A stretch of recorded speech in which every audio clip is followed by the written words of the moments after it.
आता जाऊयात वाशिममध्ये। वाशिम जिल्ह्यात काल रात्रभर झालेल्या पावसामुळे पैनगंगा नदीला पूर आलाय।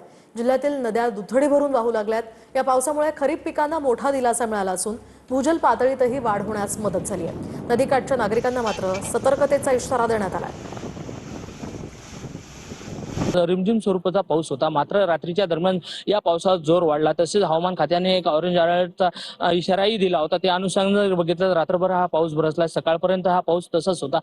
या पावसामुळे जर बघितलं तर अनेक नद्या नाल्यांना पूर आल्याचं चित्र आहे आणि अनेक सखल भागात पाणी साचल्याचं चित्र आहे। सध्या परिस्थिती बघू शकतो मी रिसोड तालुक्यातील जे पेनगंगा नदी आहे, नदी पात्रात आहे।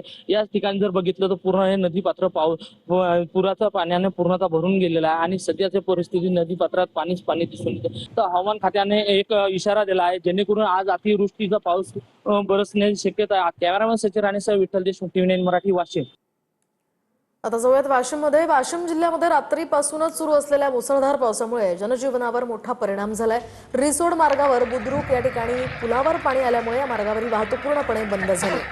सध्या ही दृश्य आपण पाहतोय। इथलं पूर्णतः जनजीवन विस्कळीत झालेलं आहे। संपूर्ण या परिसराला पाण्याने वेढा घातलेला आहे आणि हा परिसर पूर्णतः जलमय झाल्याचं दिसतंय। त्यामुळे इथलं जनजीवन पूर्णतः विस्कळीत झालेलं आहे। वाशिममधली ही दृश्य सध्या आपण पाहतोय।